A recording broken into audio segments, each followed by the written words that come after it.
Всем привет, это Мария Рей. Спасибо, что вы меня смотрите. Четвертая неделя войны, по сути, уже целый месяц Россия ведет войну на Украине. За этот месяц очень много чего произошло, но мы рассмотрим события в основном только прошлой недели, четвертой недели. Начнем с численности погибших с российской стороны. За эту последнюю неделю это число значительно не изменилось. Вообще за месяц общее число погибших российских военнослужащих составило порядка 18-19 тысяч.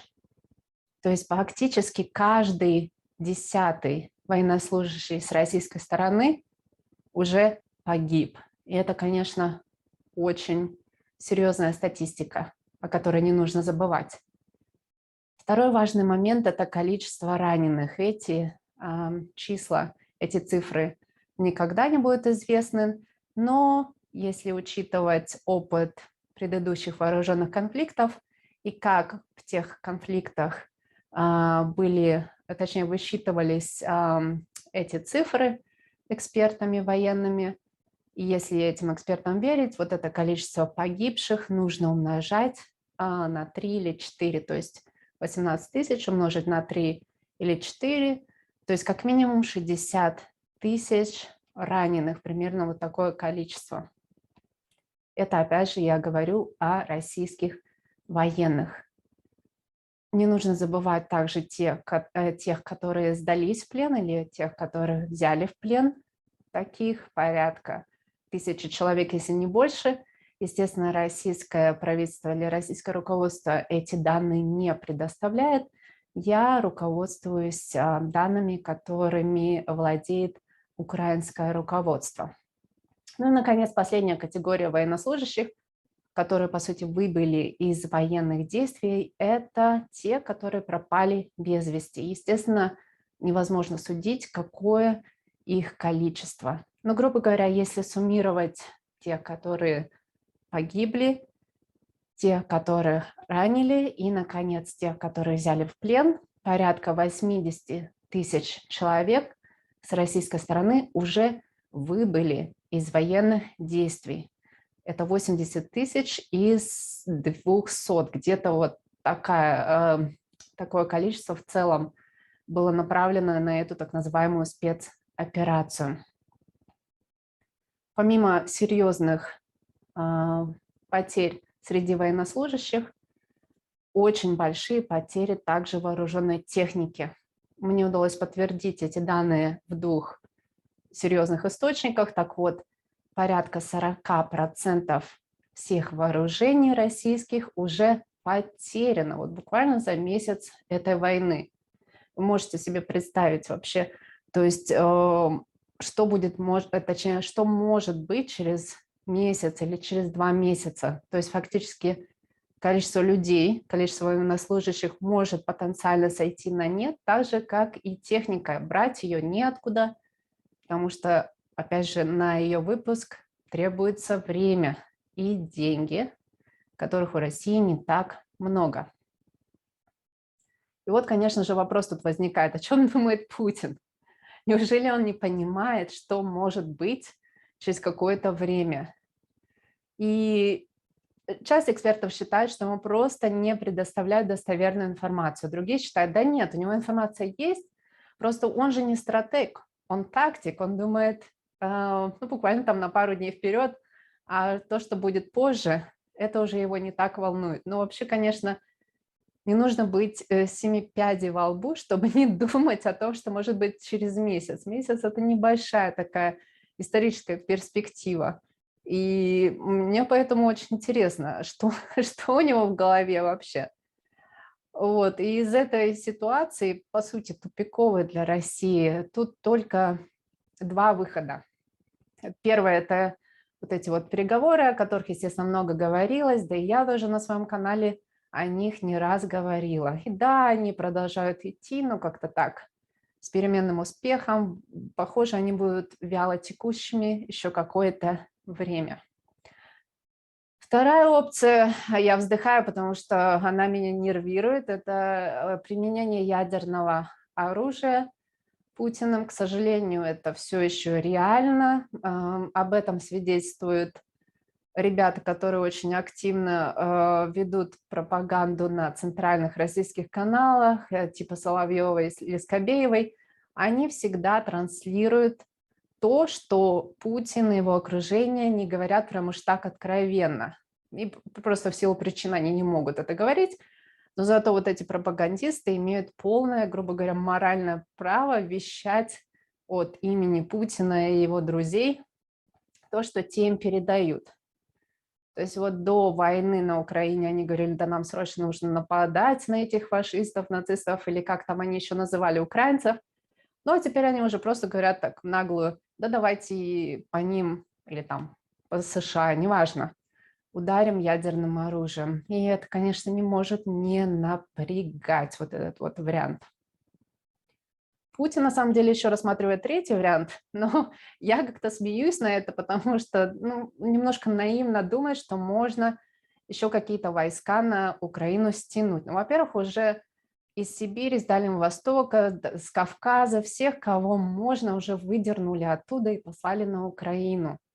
То есть внутри России уже неоткуда людей брать, только если не вводить мобилизацию. Конечно, это нельзя исключать как вариант. Потом уже, конечно, обсуждалось не раз, обсуждались вот эти сирийские бойцы-головорезы, что, может быть, их надо привезти на Украину, но проблема в том, что они по-русски не говорят, и как бы они просто не начали стрелять в своих, а в силу трудностей перевода такое тоже может быть. Короче говоря, эту идею, по-моему, просто оставили. Ну и, конечно же, я вздыхаю в очередной раз, потому что в последние недели насильно людей в ЛНР и ДНР, я имею в виду не просто людей, а мужчин призывного возраста, так вот их отлавливают фактически силой, заставляют идти служить на стороне российской армии. То есть вот эти территории, они подконтрольны России, но проблема в том, что Россия их совершенно не развивала с 2014 года, когда была вот эта предыдущая война, и когда Россия фактически взяла вот эти территории под контроль. Очень все там было грустно с тех пор. Экономические регионы, вот эти ЛНР и ДНР, были очень отсталыми. И мне кажется, на самом деле, я не смотрела данные, да и невозможно, мне кажется, их найти по поддержке российского режима. Так вот, если до 2014 года в Донецке, Луганске, вот в этих областях, в принципе, Россию любили и поддерживали большинство, то сейчас как раз все наоборот.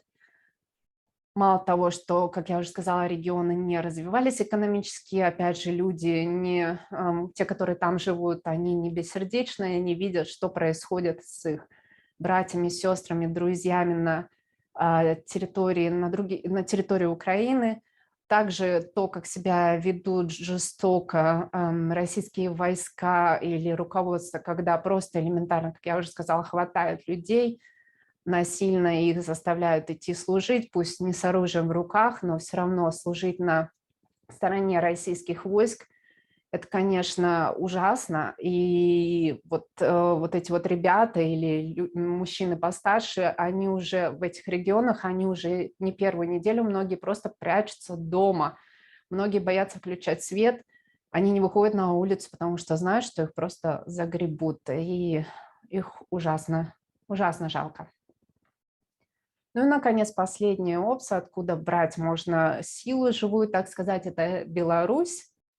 Про Лукашенко я молчала все эти недели. Это такой типчик, мой любимец, можно сказать. Он до недавнего времени был главным упырем Украины, ой, простите, пожалуйста, Европы. Вот. Но Путин, конечно, его в этом обошел в последнее время. Так вот, Лукашенко уже, по сути, загнал себя в угол. Почему? Потому что он очень много, естественно, сделал хорошего в кавычках для людей Беларуси за последние 2 года, скажем так, хотя можно брать и более долгий период времени. Так вот, то, как он их гнобил, то, как он обращался с оппозицией в принципе, это не может сейчас не влиять на ситуацию. То есть Путин, похоже, его серьезно заставляет послать войска на Украину, показать лояльность, так сказать, потому что, конечно, Лукашенко деваться особо некуда. Во-первых,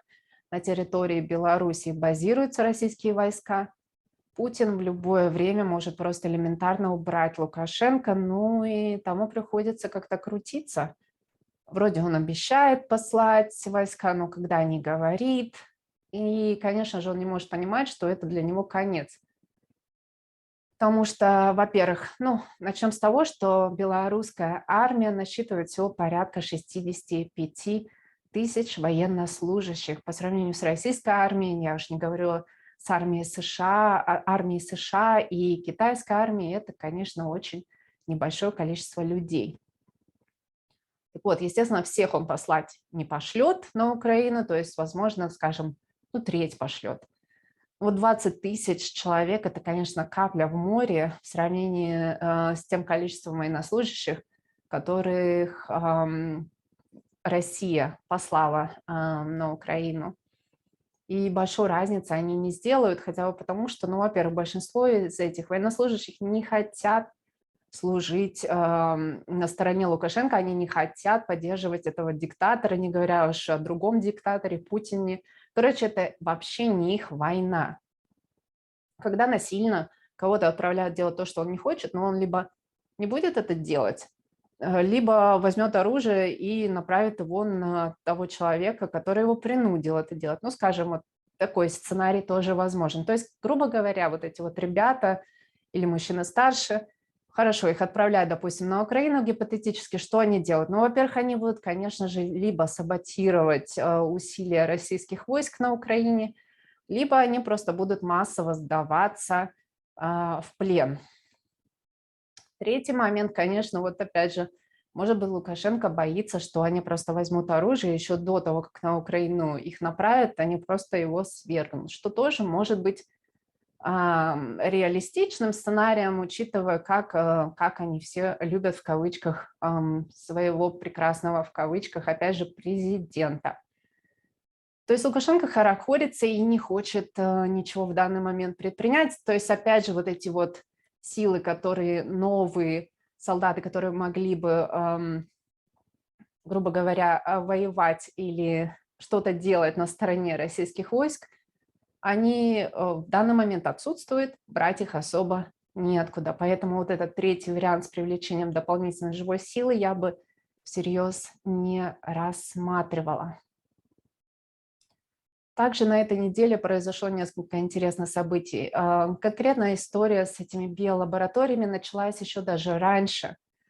Но в прошлую пятницу, как раз вот буквально после того, как я выложила предыдущее видео, последовало сообщение ООН о том, что они не собираются расследовать сообщения России или рассматривать серьезно документы, которые Россия предоставила, то есть якобы согласно российским данным, на Украине уже много лет действуют всякие биолаборатории, которые спонсируются США. Ну, в общем, история, конечно, феноменальная в духе всех других конспирологических теорий, которые культивируются российскими СМИ, я имею в виду именно теми, которые специализируются на пропаганде. Так вот, очень в духе этих СМИ эта история, то есть серьезно, конечно, относиться к ней нельзя, но, к сожалению, она очень активно транслировалась на российских госканалах, и люди, которые смотрят эти каналы, я думаю, очень хорошо, в общем, их обработали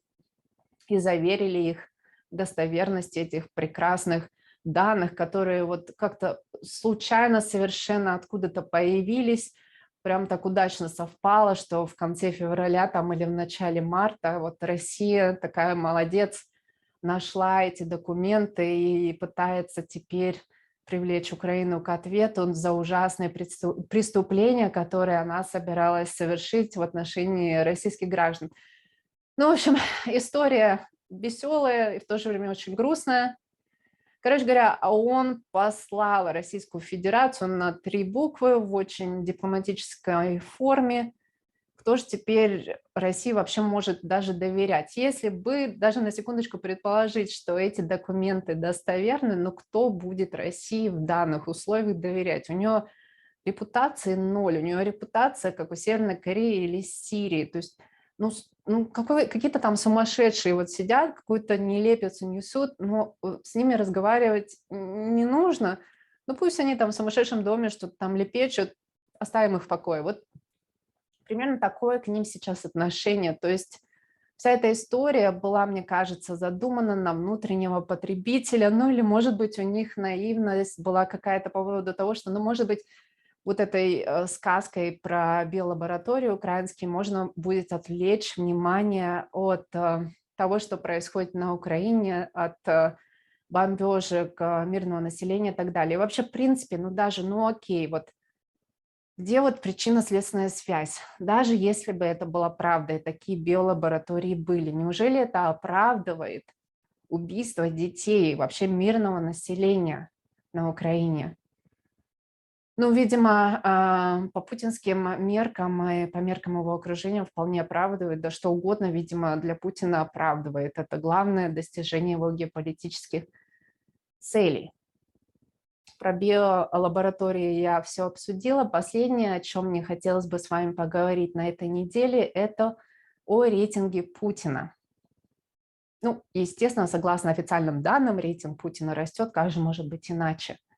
Серьезно относиться к этим данным, опять же, не стоит. Я профессиональный социолог, и в 2006 году я уехала из России. Уже тогда было понятно, что я не смогу заниматься тем, чем хочу. Я не смогу делать исследования социально значимые, просто потому что это никому не нужно. За 15 лет ситуация только ухудшилась. То есть вот если в 2006 году, я дам вам пример, в 2004, скажем так, 2006 году было 3 главные организации, которые занимались исследованием общественного мнения. Это Левада-центр, ВЦИОМ и ФОМ. Уже на тот момент, то есть 15 лет назад, ВЦИОМ и ФОМ полностью были подконтрольны государству. То есть их данным, ну, лучше было не доверять. Левада-центр был независимым центром, и, конечно же, данные, которые они публиковали, были вполне себе достоверные.